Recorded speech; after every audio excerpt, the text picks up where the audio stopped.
მოგესალმებით. ყოველთვის როცა გზიაზე მიწევს საუბარი, ნერვიულობ, იმიტომ რომ ის ჩემთვის გახდა ჩემი იდენტობის ნაწილი, ჩემი ბრძოლის ნაწილი და დღეს ჩვენ აქ შევიკრიბეთ არა მხოლოდ იმიტომ, რომ მზიას გამოუცხადოთ სოლიდარობა ან დამოვითხოვოთ მზიას თავისუფლება, არამედ იმისთვის, რისი სიმბოლოც გახდა მზია. ეს არის თავისუფალი სიტყვა, თავისუფალი მედია, ურყევი პრინციპი და ადამიანური ღირსება, რომელიც დღეს დასაცავი გაგვიხდა ქვეყანაში.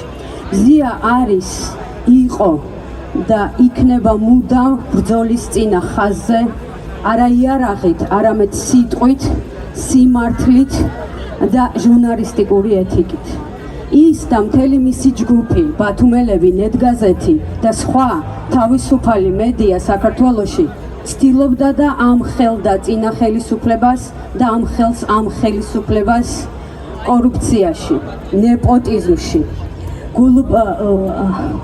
უგულოდ საქმის კეთებაში, მათ შორის კულტურული მემკვიდრეობის განადგურებაში და ხელყოფაში, უკანონო მშენებლობაში, ჰესების მშენებლობაში, რივიერას, ამბასადორის, კუნძულის და ყველა იმ კაბალური ხელშეკრულების ხელშეწყობაში, რომელსაც ჩვენ ხედავთ ჩვენს ქალაქში და მეტიც, სიცოცხლის გაუფრთხილებლობაში ამხელდა მედია და მზია და ბათუმელები ამ ხელისუფლებას.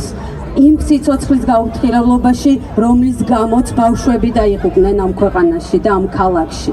ჩვენ არ დაგვიწყებია რეო გრანდი, არ დაგვიწყებია 26 მაისის ქუჩაზე ჩამონგრეული სახლები და დაღუპული ადამიანები და ბავშვები. არ დაგვიწყებია ოცნების სახლში, ოცნების ქალაქში დაღუპული ბავშვები. მაგრამ დაავიწყდა ამ ხელისუფლებას. არც ერთი მათგანს არც პოლიტიკური პასუხისმგებლობა, არც სამართლებრივი პასუხისმგებლობა არ უგზნიათ და არ აუღიათ თავზე. მაგრამ სამაგიეროდ ზეგ მზიას გაასამართლებენ და არა მხოლოდ მზიას, სხვა პოლიტიკურ პატიმრებსაც და თხოვენ მზიას პასუხს იმაზე, რომ ის მან ამოიღო ხმა იმ უსამართლობებზე, რაც მთელი ამდენი ხნის განმავლობაში ხდებოდა ჩვენ ქვეყანაში. კი, თამამად შევიძლია ვთქვათ, რომ ეს არის პოლიტიკურად ანგაჟირებული ცილისწამება და პასუხისგება და შურისძიება, რაც მზიას მიმართ არის მიმართული. მე შემიძლია გავიხსენო მარია რესას წიგნიდან როგორ დავამარცხოთ დიქტატორი შესავალში ერთ-ერთი ფილოსოფოსის გამონათქვამია. არ არსებობს იმაზე მეტი ტირანია, ვიდრე კანონის ნიღბით, სამართლის სახელით მოქმედებდეთო. დიახ, დღეს ჩვენ ხედავთ, რომ სამართლის სახელით, კანონის სახელით ებრძვიან სამართალს. და ჩვენ ხედავთ, როგორ თითქმიან თითოეულ პოლიტპატიმარს, როგორ უთითქმიან საქმეს. ჩვენ ხედავთ, რაზეც დგას დღეს სასამართლო. ჩვენ ხედავთ, რომ თითოეული სასამართლო პროცესი, როგორ არის ცრუ მოწმეებზე, როგორ არის უსამართლო ბრალდებებზე დამყარებული და როგორ ახერხებენ, რომ მოისყიდონ მოსამართლეები, პროკურორები და როგორ აქციონ ქვეყანა ცირკად. ჩვენ ხედავთ სხვადასხვა პოლიტიკურ პირებს, მათ შორის პრემიერსაც, როგორ გამოდის და როგორ თამამად საუბრობს მზია ამაღლობლის საქმეზე. თითქოს მიუთითებს სასამართლოს, მიუთითებს პროკურორებს, თუ როგორ უნდა მოიქცეს. მზიას უთითქმიან პროცესს და ფიქრობენ და ამბობენ, რომ ის არის უცხო ძალების გამტარებელი და თითქოს ქმნიან რაღაცა მტრის ხატს მზიასგან და თავისუფალ მედიას თითქოს საფრთხეა საზოგადოებისთვის და ფიქრობენ, რომ მზიას დაჭერით სამართალს დააპატიმრებენ და სამართალს დასჯიან ამ ქვეყანაში. მაგრამ უნდა იცოდნენ ერთი რამ, რომ არც ერთ რეჟიმს, ვერც ერთმა რეჟიმმა და დიქტატორამ ვერ გაიმარჯვა თავისუფალი სიტყვის წინააღმდეგ და ვერც ესენი ვერ შეძლებენ ამას.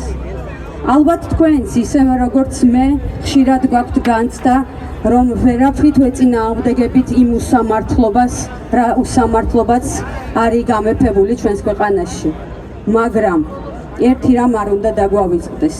რომ არაფრითა შემთხვევაში არ უნდა შევწყვიტოთ ბრძოლა უსამართლობის წინააღმდეგ.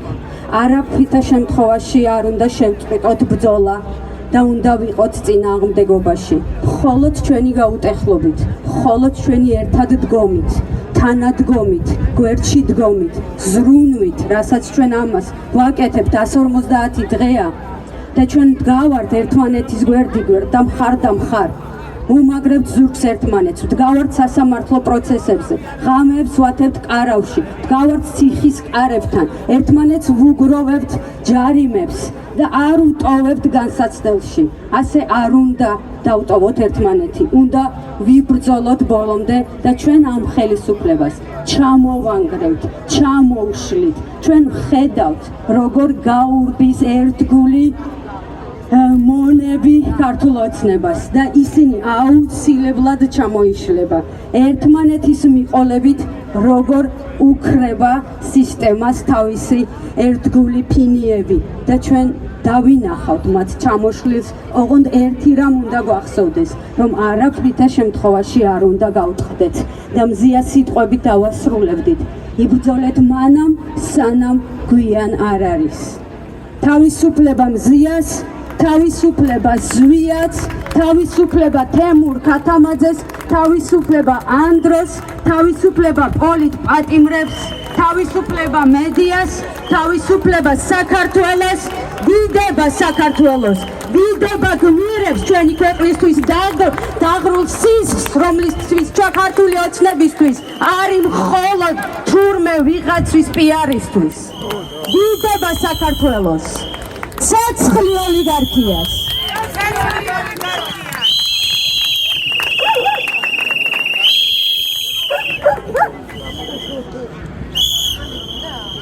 ხო, ცეცხლი ოლიგარქიას. ლარა ქარცივაძე, სტუდენტი იქნება ჩვენი შემდეგი გამოსვლა.